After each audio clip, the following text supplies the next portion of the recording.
With Zach Sylvan from Columbia, who will tell us about the Viterbo transfer as localization. Thank you. Thank you for inviting me. It's beautiful, and it's been a wonderful conference so far.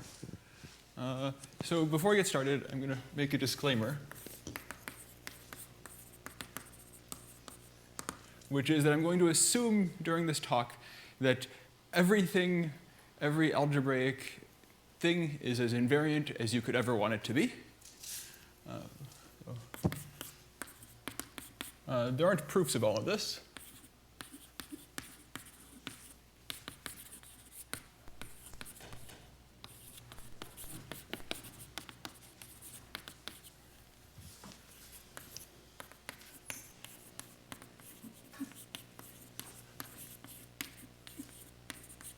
As you could possibly want. So proofs of this, of the invariance properties, some of them are in the literature, some aren't. But all of the theorems that I state as theorems will be true. They might just use more difficult proofs that don't use all of the invariance that you wish you had.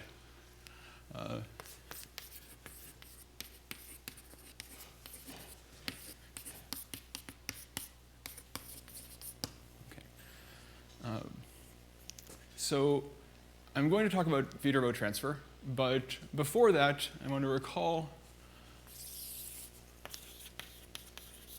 the regular Lagrangian conjecture.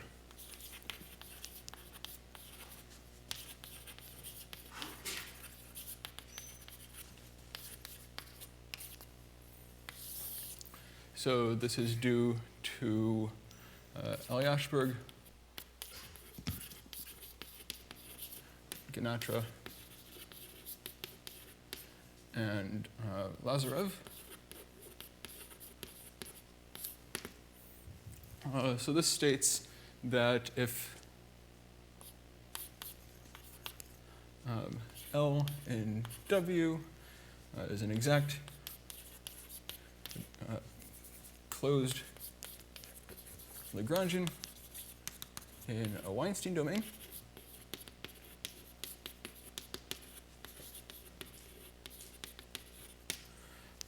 then it can be made part of the skeleton. We can find a Weinstein structure such that that Lagrangian is part of the skeleton.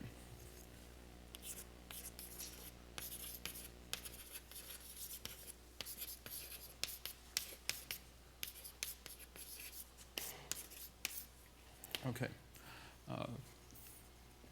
As far as anyone knows, this seems to be a hard conjecture. And I'm not going to say very much about it. But this notion of regularity means that, so this is equivalent to saying that the cobordism W minus L is itself Weinstein.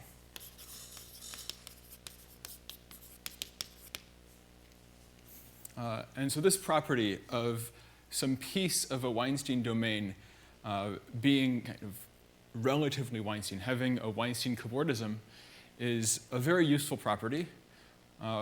We don't know if it holds for Lagrangians. We know that it is false for general Liouville subdomains admitting Weinstein structures.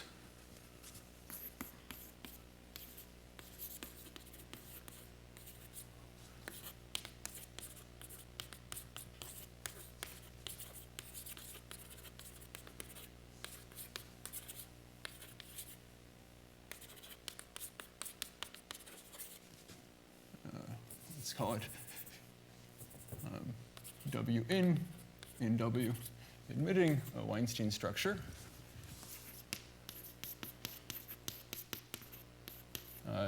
W is short for Weinstein. This is false. This can fail. We have flexible counterexamples. I don't know any non-flexible counterexamples, but that itself would be a, well, sorry, no, I take that back. Out of flexible counterexamples, you can build non-flexible counterexamples. But I don't know any counterexample that is in some way essentially non-flexible.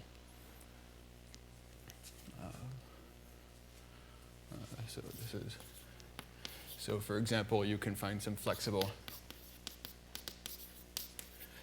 T star S Sn in B2n.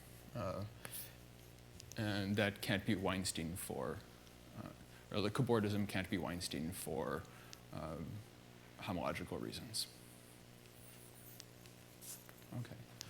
So I'm not really going to talk about how to attack this conjecture in any direct way, but I'm going to talk about the Viterbo transfer map, which goes from W to Wn, and some algebraic properties of that, and what that might tell you about how you should think of addressing this. Whether you're looking for a counterexample or a proof, this will tell you where to look. Or more specifically, it'll tell you some places not to look.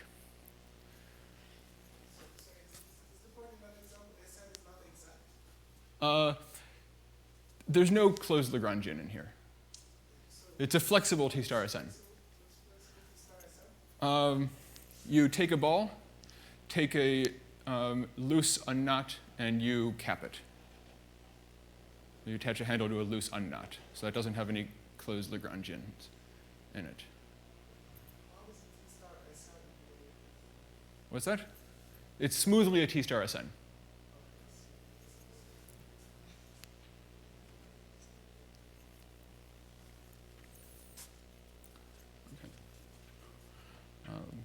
So, wait, does anyone else have a question?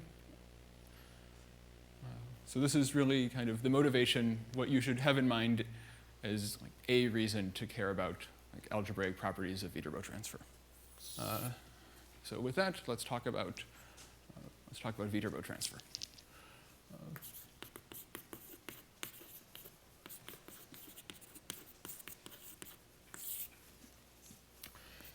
So this was originally defined by Viterbo. We have a map from,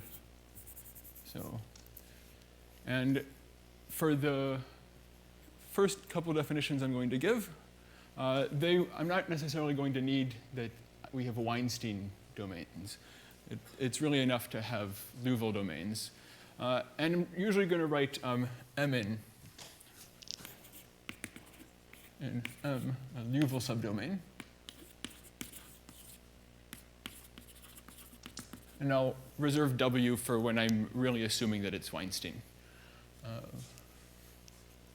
if we start with a Liouville subdomain, then we get a transfer map from the symplectic cohomology of M to the symplectic cohomology of Mn. This was defined by Viterbo. And roughly speaking, it says let's take our M. So here's our M. Here's so here's M in.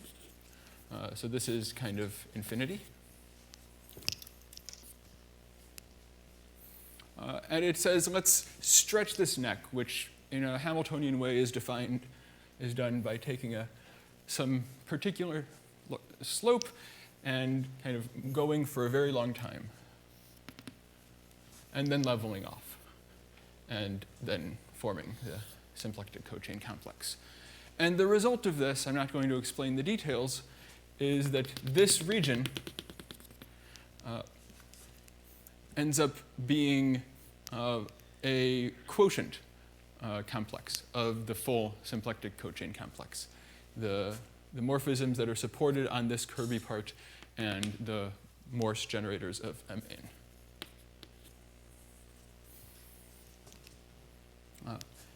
The key things to keep in mind are that this is kind of defined using a degeneration, or using degeneration of Floer data.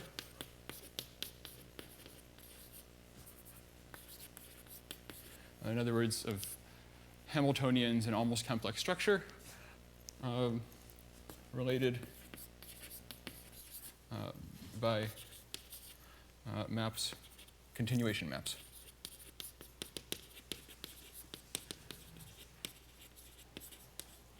Okay. The main facts that I need there are really that all of the maps that are involved in constructing this are defined using holomorphic curves. That's the only fact that I'm going to care about 5-10 minutes from now. Okay.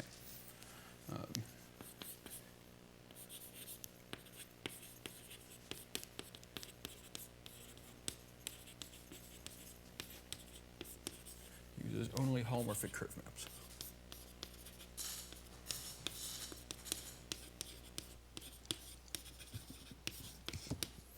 Okay. Yeah.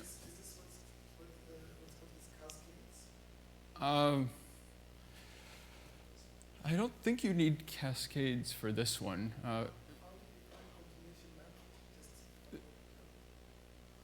Yeah, just it's, yeah, these are inhomogeneous. Sorry. Yeah, sorry.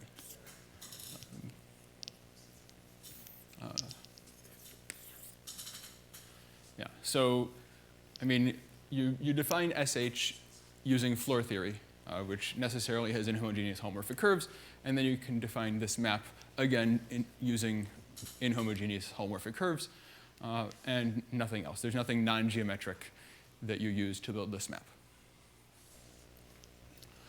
So this was extended to W0. I'll explain what 0 means in a second, of M to W of M in.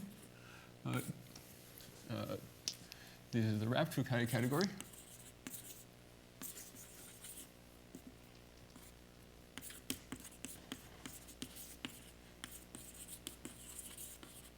I apologize for my handwriting. This is looking pretty awful. The Rapt-Fukaya category, this is due to Abuzaid and Seidel.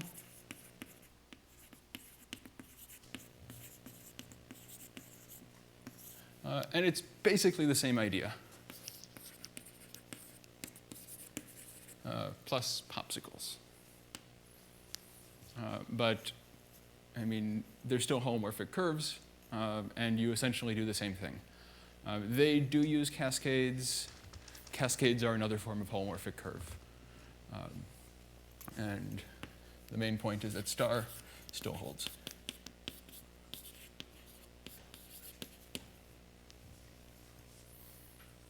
Okay. So there's a third way, which lets us delete the 0.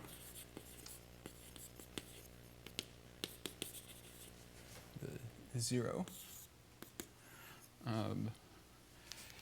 And get W of M to, so I guess I will now tell you what this 0 means.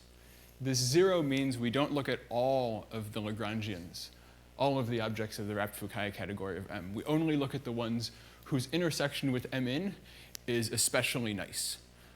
Specifically, these Rapt-Fukaya categories are built out of exact Lagrangians admit primitives, and we want the primitive at the boundary of M in to be globally constant rather than locally constant.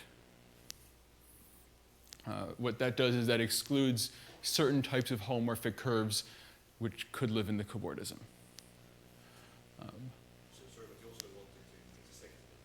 Yes, we want it to intersect in a reasonable way, but that's not the important part here. Somehow, I mean, that's an interesting geometric question of how can you straighten these things. But the thing that's really restrictive, I think, is that there are some that you just, even if you can straighten them, you just cannot get this, this primitive to be globally constant. So using the magic of sectors, we can delete this 0 at the expense of landing in something a little bit bigger than just the Rapt-Fukaya category. oops, okay. So I'm going to say perf. You can actually do a little bit better than perf, but I'm not going to worry about that. Perf W of M in. And this, if you're happy with A infinity categories, this is, well, it's perfect modules. It's the split closure of the triangulated envelope. If you're not happy with A infinity categories, this is just, it's some algebraic enlargement that is big enough to contain the things you would get by correctly counting those holomorphic curves that would go into the cobordism if you wanted to extend this one. Okay, so we can get this using sectors. So I'm going to explain how that looks.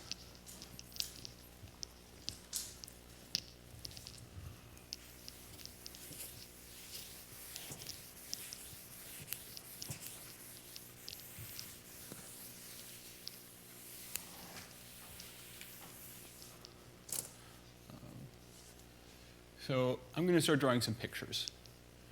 So let's take M. We're going to cross it with a disk. And we're just going to draw the disk. Okay? So whenever I draw a disk, that's a picture of some fibration over a disk, or at least something like a fibration over a disk.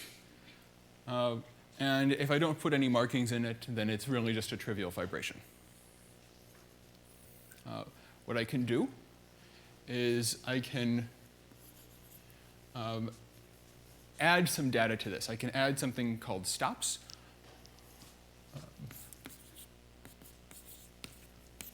And I'm going to put sigma 0 union sigma 1. And so what is this going to look like? I'm going to just label this M. Keep track of that. So here I'm going to have, here this is still going to be M. This is sigma 0. Here I'm going to have sigma 1. But sigma 1 is no longer going to be a copy of M. Sigma 1 is going to be a copy of M in. And I'm going to think of that as, rather than labeling the boundary of this Liouville domain with the subdomain sigma 1, which we absolutely could do, for now I want to think of that as kind of having the fiber shrink partway through this disk. So let me draw a sideways picture.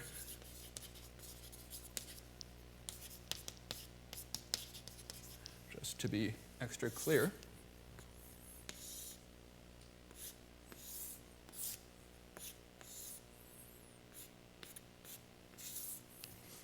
So here we have M cross half disk. Well, I'm just going to say here the fiber is M, here the fiber is M in. And this is the cobordism. C. Okay. Any question? Yes? So sigma 0 is this fiber. It's a copy of M. It's an actual copy of M living in the boundary of this Liouville domain. Well, Liouville domain with corners. I'm not going to worry about the corners. And this is sigma 1. Other questions? Okay.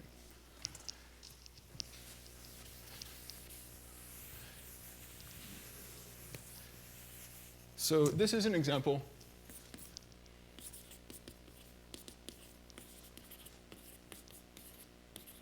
This is a tiny chunk of a Liouville pair.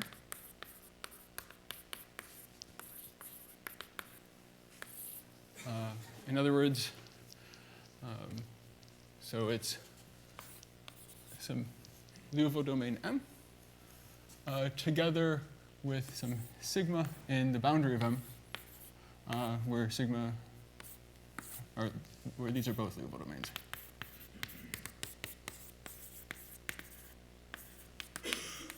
So this is dimension 2n, this is dimension 2n minus 2. It's a Liouville hypersurface of the boundary. I guess I wrote sectors over there. It's a proposition of Ganatra, pardon, and Shende, that this is essentially the same thing as a sector. Okay.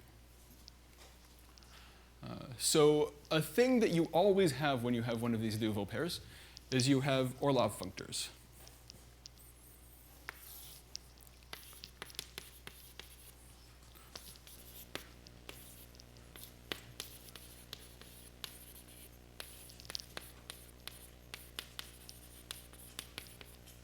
I sigma.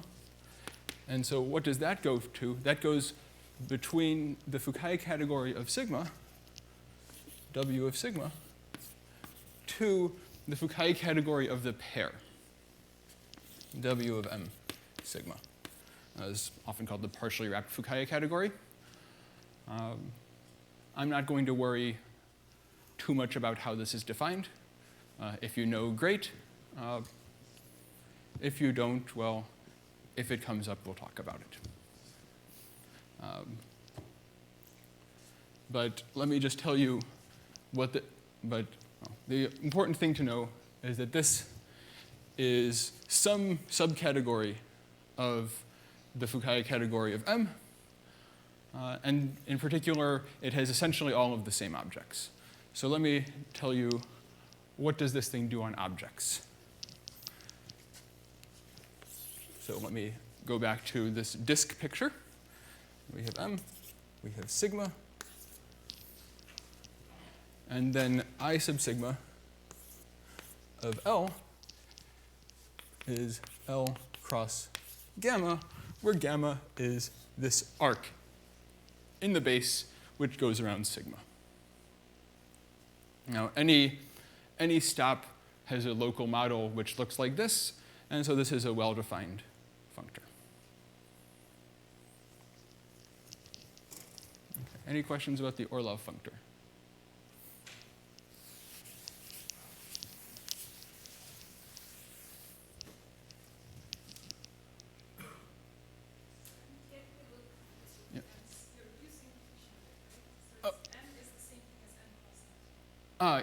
Yes, I should call this. Yeah. Yes, let's call this N for now.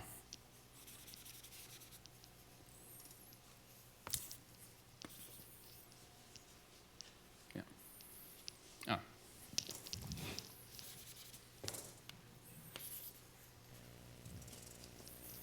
Okay.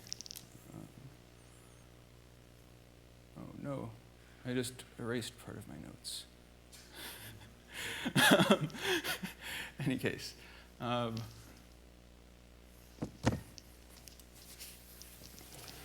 so there's a theorem,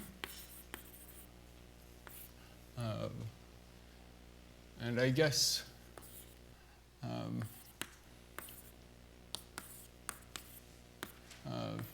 there are separate versions due to myself and due to Ganatra Pardon Shende, which is if sigma is Weinstein,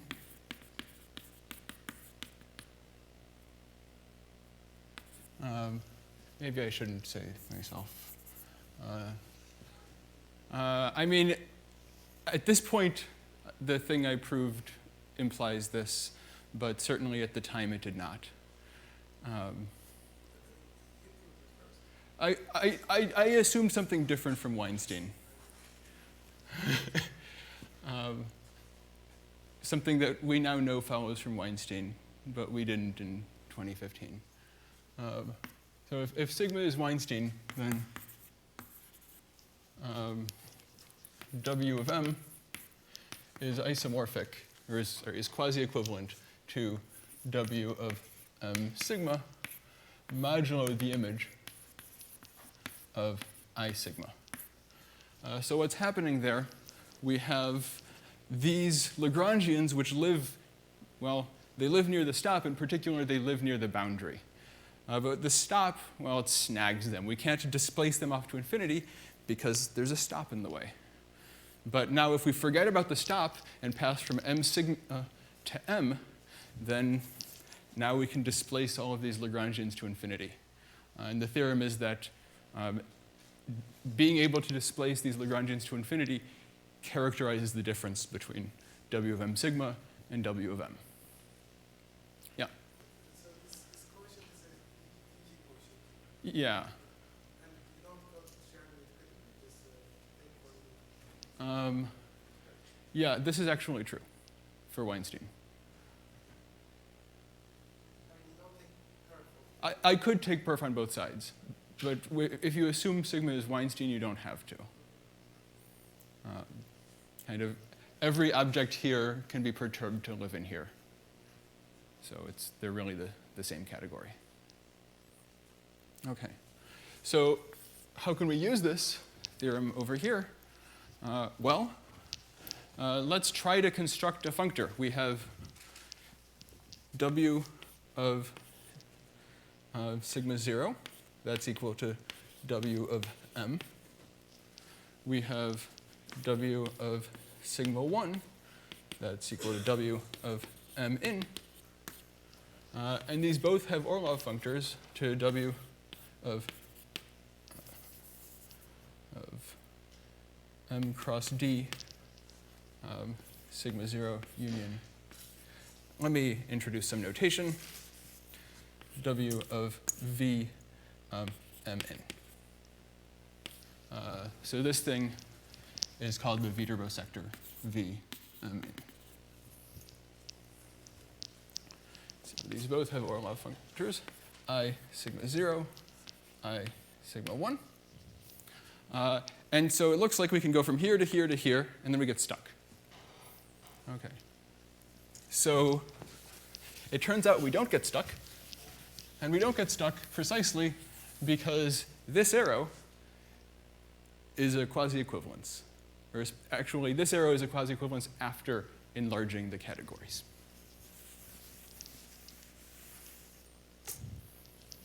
So proposition, this is really due to GPS.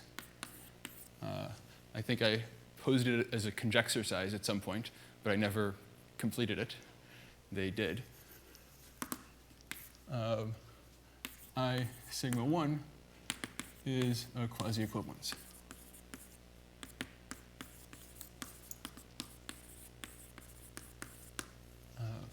So being essentially surjective can be proven just using stop removal. This is called stop removal. But being fully faithful is a calculation, and there are several ways of doing this calculation. They defined a theory of forward stopped inclusions. It's a very useful theory. I wish I had time to talk about it today. But they define that theory, and they use it to show that I sigma 1 is fully faithful. So that means that's a quasi-equivalence. And so we can define the Viterbo transfer map from W of m to perf. Oh, I missed perf I sigma 1. So intuitively, the reason for that is sigma 1 is a subset of sigma 0. Yes. Well, it's a subdomain. It's important. Yeah. So what happens is that wrapping, so if I take something over here and I wrap it, I'm going to get something like that, and this end is going to get stuck on sigma 0 for the reason you just said, because sigma 1 is a subdomain. But it's more complicated than this? Well, there's a thing to prove. It's not more complicated than this, but it's kind of, if you try to write it down, you find it's a little bit messy.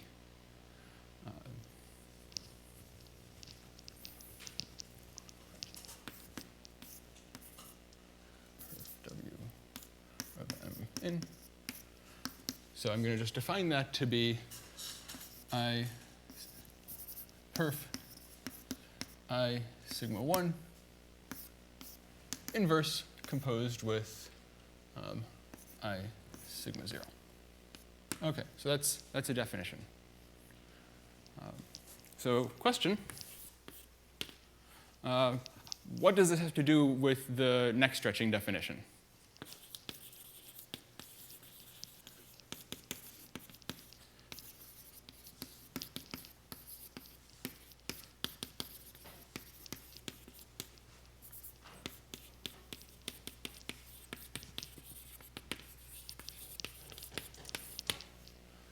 And the answer is they're the same.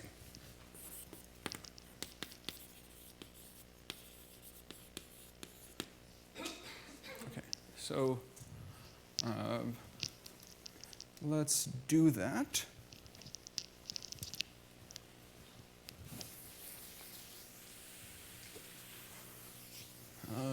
I'll have to draw the, well, I'm going to have to draw a slightly more involved picture now. Actually, no, I really wanted that. So let me give a definition. A sectorial Liouville subdomain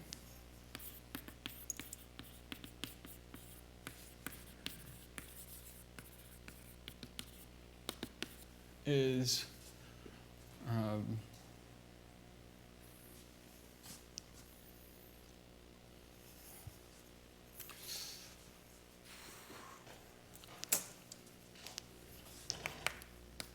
let's not give a definition, because I haven't told you what a sector is. A sectorial Liouville subdomain is roughly a Liouville subdomain which can intersect, let's say, of M, which can intersect the boundary of M along a Liouville subdomain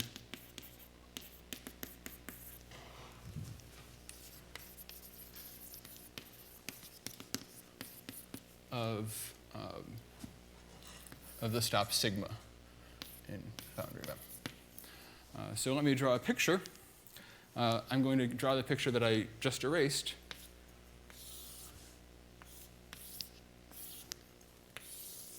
So this is M in cross disk. Okay, this is minus M in cross, well, part of a disk, cross a half disk. And my claim, so here, this was sigma M, or this is sigma 0. This is sigma 1. So M in cross disk, sigma 0 intersect M in union sigma 1 is a sectorial subdomain of V M in. Okay. So this whole thing is some Liouville pair. And this shaded region here, that was a terrible form of shading. This shaded region is a sectorial subdomain. It's a thing which looks like a Liouville subdomain, except it still has some stops. Yes? So here is it intersecting in like something which is thickening of the stop, or is it actually, it's like the part where it intersects the boundary is this half disk cross? Okay, you know what a sector is. So for people who know what a sector is, I'm going to give you this definition out loud. So a sector is something like the complement of some neighborhoods of these stops, right? So if you have the completion of M, you can look for a Liouville subdomain of the completion of M, right? Now take the thing you get by removing the neighborhoods of the stops from that subdomain. That's a sectorial subdomain. So it's essentially just the intersection of a Liouville subdomain of the completed thing with the sector sitting inside the completed thing.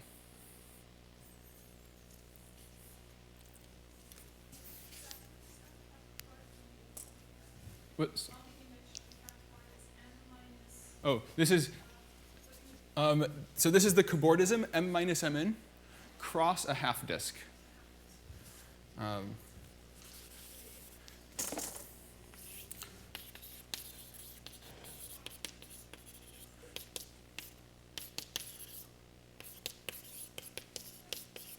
Okay. Any other questions? Yeah. You could have talked about this without this corner stuff, right? Yeah, it would just be a little bit messier to describe. So over here I can just, yes, over here we could just complete the whole thing and just like only count that as sigma 1. Is that what you're asking? Yeah. Yes, we could do that.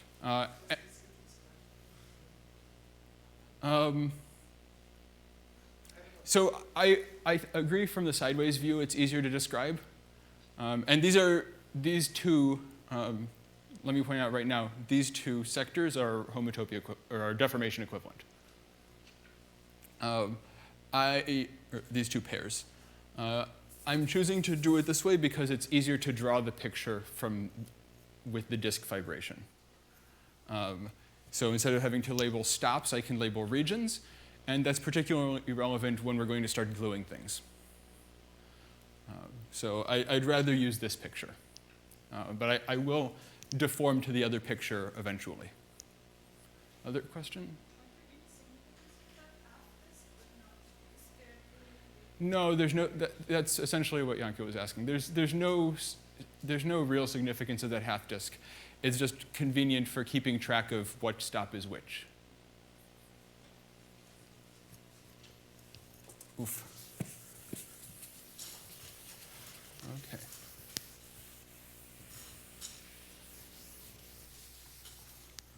So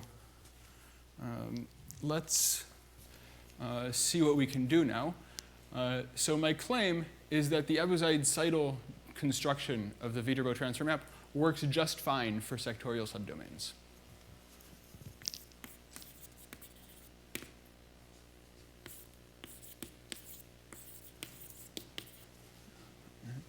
W0 of M sigma 2 W of sigma in, whatever that means, works here. Okay, so we can start building a diagram of categories. So what do we have? If we start with this big thing, let's give this a name. This is, we call it sigma Min. This is basically just Min cross a disk with two stops which are copies of Min, right? When I intersect this, I just get another copy of Min. So this is known as the stabilization. So we have V Min, that's this big one. We have the wrapped category of that pair. We have an Abuzaid-Seidel restriction map, or transfer map, to W of sigma Min. That's the stabilization. And now we have a bunch of Orlov functors. We have I sigma, we have W of M. This goes by I sigma 0. We have W of M in. And this should be, and if I want to define this using the Abuzaid-Seidel map, which I do, I'd better make this a W0 rather than a W, but that's fine. I'll do that. Here we have an I sigma 0. And we have the same stuff with sigma 1. W of m in, except, well, it's W of m in both times instead of W of m one of the times.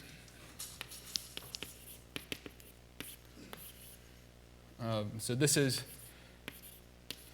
this abusoidal Viterbo transfer map on a trivial cobordism. I haven't shrunk anything at all. So this is identity. Depending on how you set things up, you might not be able to say it's identity like in the strictest sense, but this is the map that we use to identify the wrapped Fukaya category of a big Liouville domain with the wrapped Fukaya category of its shrinking. So it's reasonable to think of this as identity, even if it might not strictly be that. This is I sigma 1. This is I sigma 1. Okay, so let's see what are the equivalences. So this is an equivalence. That is this proposition. The same thing holds here. This is just, if I think of Mn as a Liouville subdomain of Mn, then this is still an equivalence. There's an easier way of proving that just because stabilization is always an equivalence for Weinstein domains. This is now the same map, just on the other side. So this is an equivalence. And identity is definitely an equivalence. Okay, so we have this diagram where I guess 4 of the 8 arrows, not 8, 4 of the 7 arrows are equivalences. So that's nice. Oh, yes, I do want to assume that M is Weinstein. That's also necessary for this proposition.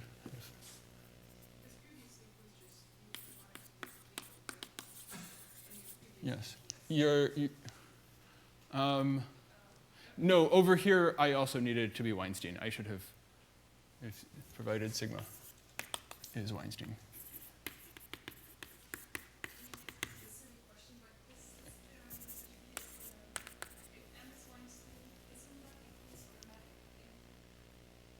Sorry, if M is Weinstein, then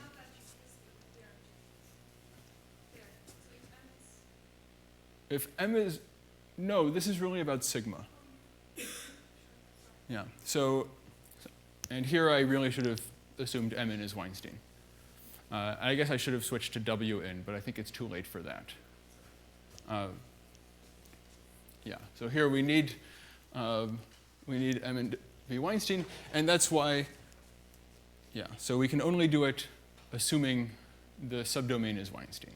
If the subdomain is not Weinstein, then this construction just doesn't work. Or, well, you need something similar to Weinstein at least. You need stop removal to hold. We need this thing to be a quasi-equivalence rather than just some fully faithful embedding.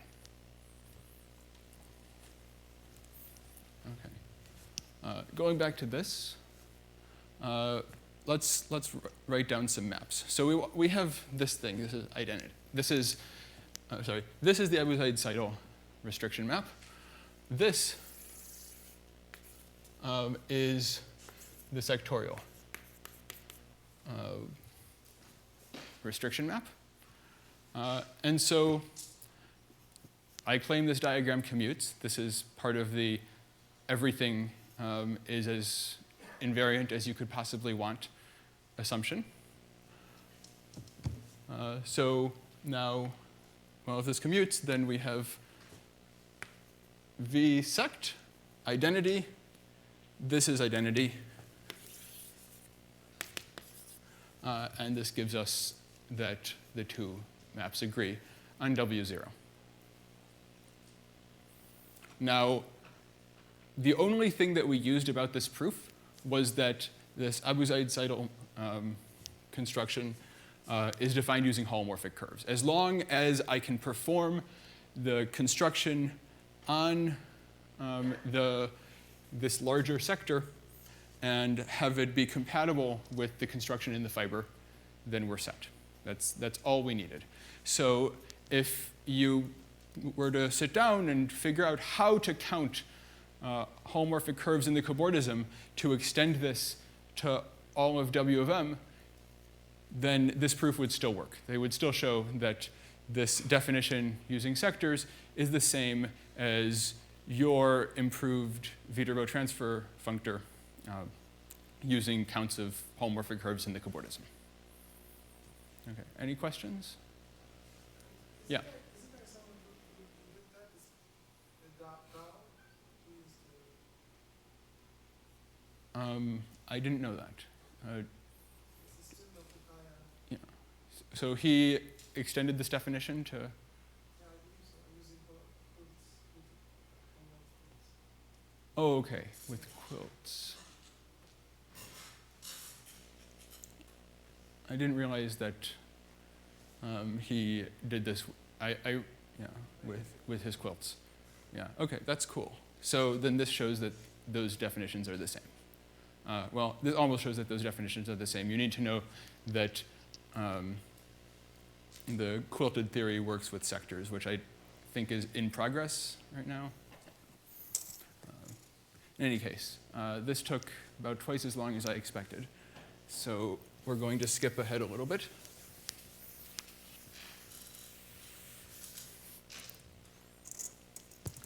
So I was saying we wanted to discuss some algebraic properties of these maps.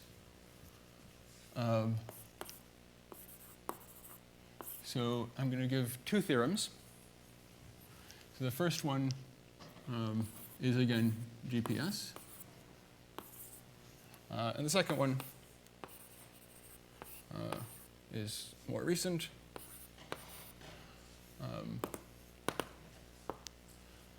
So here, hypothesis is if M in and M minus M in are Weinstein. And here, the assumption is if M in and M are Weinstein. Before I continue, let me emphasize, this is the difference between regular subdomain and non-regular subdomain.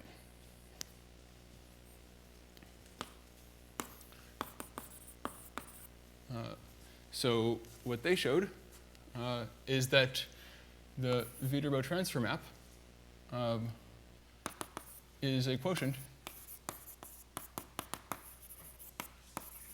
by the cocores of the cobordism.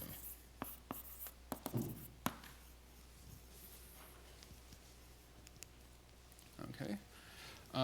If you don't know that the cobordism is Weinstein, you couldn't possibly hope to show this, right? There aren't any cocores lying around. But instead, we can say that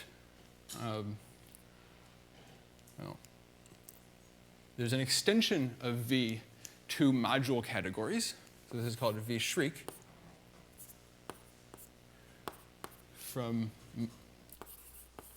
modules over W of M to modules over W of Mn.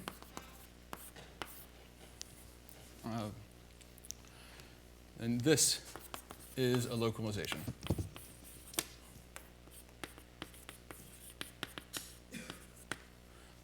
There are some other names for this property.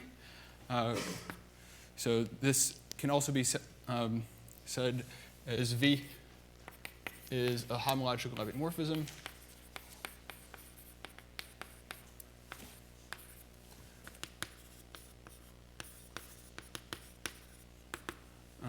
Or V shriek is smashing.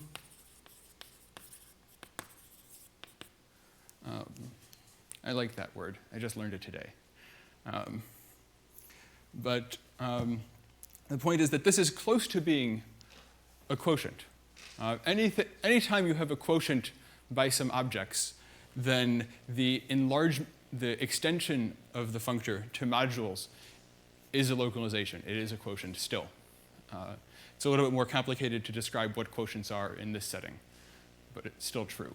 Yes. These are big, right? These are big. Yes, these are big categories. These are small What's that? Yeah. Yeah.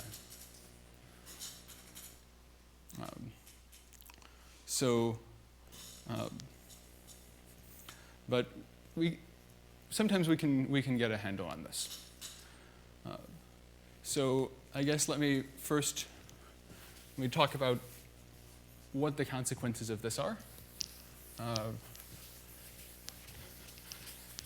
I was going to give you the proofs, and the proofs were only going to be 10 minutes, but the proof of the equivalence was also only going to be 5 minutes, so I apologize. If you want the proofs of either of these theorems, you can ask me in person. They're actually pretty short.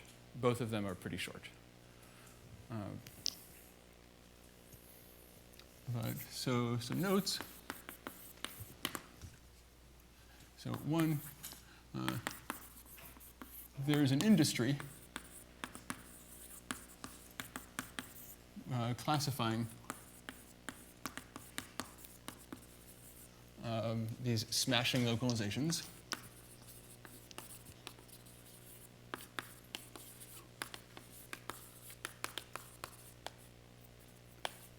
And so this kind of anytime you have a classification of that, you have a classification of the possible Fukaya categories of sub-Weinstein domains.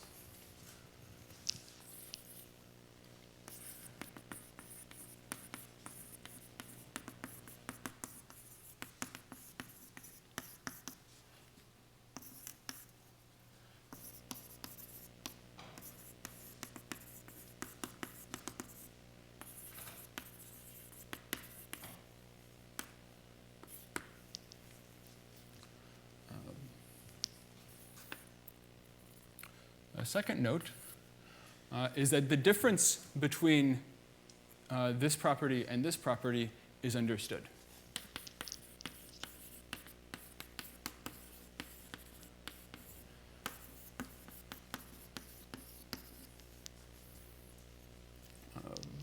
Where is that? Between quotients.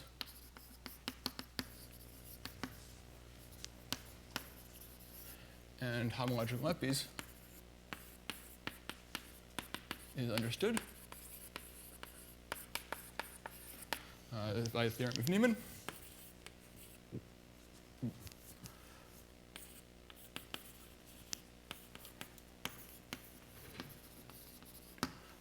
So this theorem says, so a homological epi is a localization, or is a quotient, if and only if. So it turns out that when you have this quotient, to build this localization, it's the same thing as just quotienting by things which are colimits of objects in the kernel of your original functor. And that characterizes these. So in other words, if and only if kernel of V Schriek is generated under colimits by kernel of V, or by the Yoneda image of kernel of V.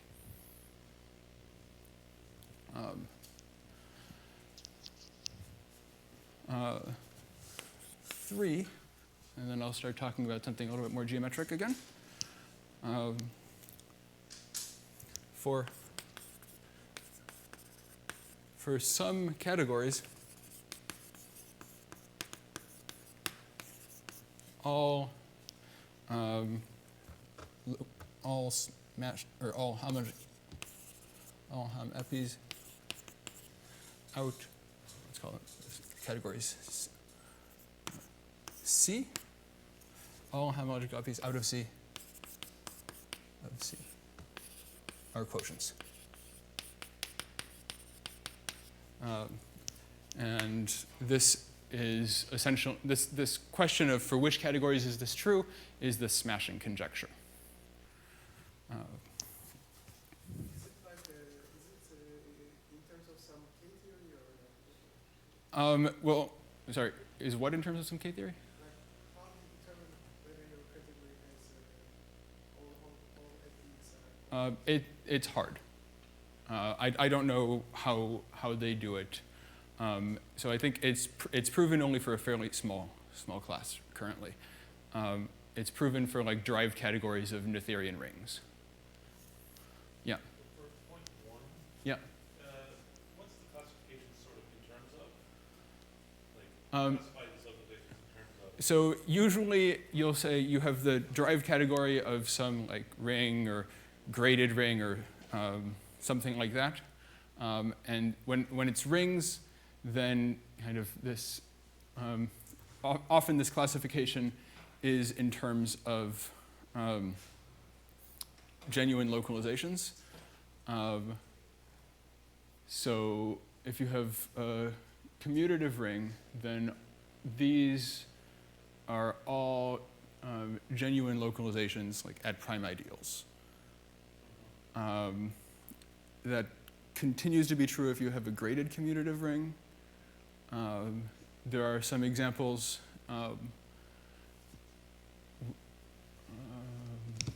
with respect to for group representations that I don't remember. Yeah, it's kind of a case by case thing. Yes. So yeah, so let me. When M or when M is a cotangent bundle.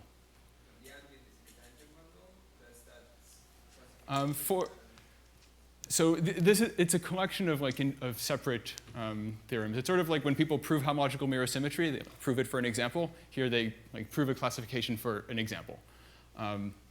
So for most cotangent bundles, I don't think so. For particularly simple cotangent bundles of spheres or tori, then this does tell you that the possible subdomains are kind of the obvious, or the Fukai categories of possible subdomains with Weinstein structures are the obvious localizations.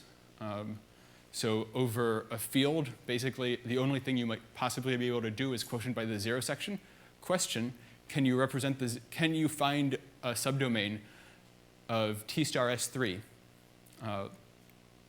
whose Fukaya category is the quotient, or well, such that the Viterbo transfer map is quotienting by the zero section? I have no idea. If you work over Z, Oleg Lazarov and I have been kind of working with these Abuside-Seidel homologous recombination techniques, and with that you can find subdomains where you invert any prime you want, or any collection of primes. And I think for S3, those are all of the ideals. For S2, I'm a little bit more confused because the loop space is not commutative. Actually, that brings me to the final thing I was going to say. I don't quite have time to write it, but if I may take another 1 minute. I can take 3. Okay.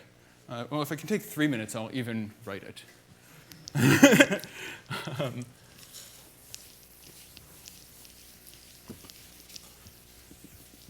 So there's a conjecture.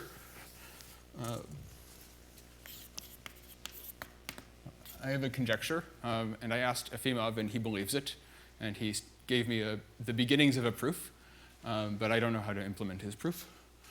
So conjecture, if C is an EN algebra, and E from C to D is a Ham epi, then D inherits an EN structure. The thing that So this corresponds to a classical fact in ring theory, which is that an epimorphism of rings out of a commutative ring has a commutative image. So what his sketch or what the classical proof gives you is that if C is E2, then D is homotopy commutative.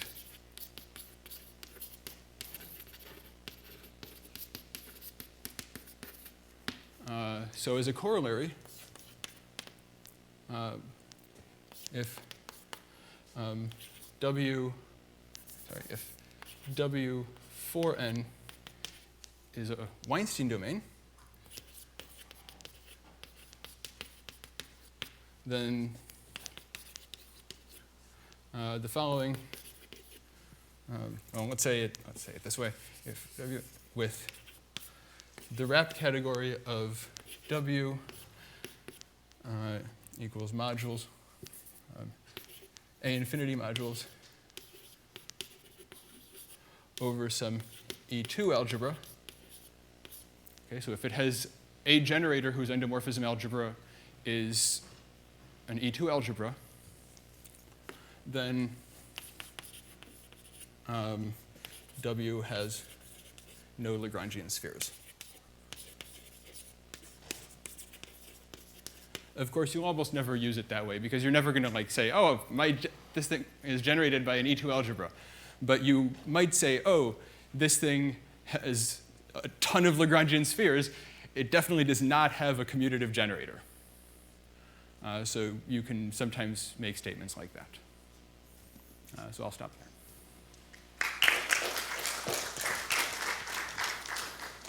Questions?